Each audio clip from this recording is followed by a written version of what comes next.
I very strongly feel that every life is extraordinary in its own way. That sentiment was the basis for British writer Joanna Kavenna's first novel, Inglorious.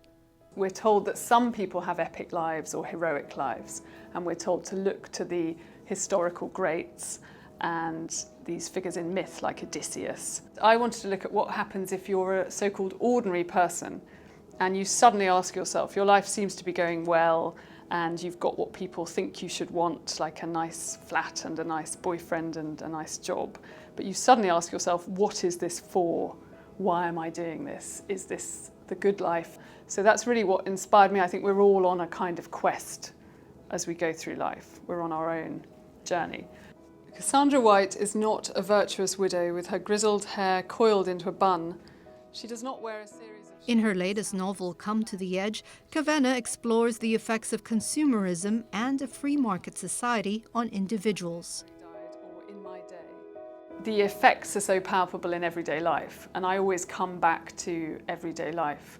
And Inglorious, my first novel, was very much about what it's like to live in a seething, crazy city, 21st century, massive capitalist city, where everything is about money and consumption and the movement of lots of people around the city and what that does to the individual, how you feel being in that city, and that your experience is the same in so many cities, in New York, Hong Kong, Tokyo. It's the same experience in many ways of going to work and being in these carriages, these packed carriages, but you are your own distinct self. Each person is totally different. So that weird thing of these communal experiences and the effect they have on unique individuals. And so I suppose it's more about environment and the individual. It's about the environment that we all live in. We all live in late capitalism and we can't escape it, and how that affects us. The award-winning writer says persistence is crucial for any aspiring writer to succeed. Arthur Miller once said that you need an alligator hide to continue as a writer, and he basically had a theory which I agree with, that often it's simply a question of stubborn determination, where other kinder and more self-doubting people give up. And what I like about being a writer is, I suppose I feel that it's only any use being a writer if you're being honest about your vantage point. So that doesn't mean you have to write slavish autobiography about yourself. I think that would be somehow boring for me and impolite. But I think it's something about really expressing a vantage point and a perspective that you really adhere to and you believe in.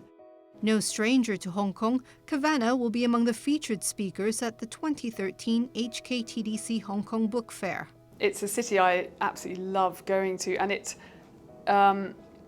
I think it presents such a layering of different paths, and you can see the architecture is so scintillating in that respect. There's so many different epochs that you see within it, and obviously you have the mountains, which are glorious and beautiful, and then you have this colonial architecture, and then you have the more recent high-tech skyscraper architecture, and then you have this sense that you're really in the sea.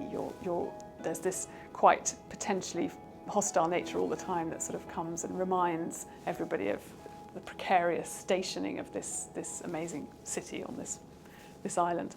So I think it's a very fascinating, inspiring place to go.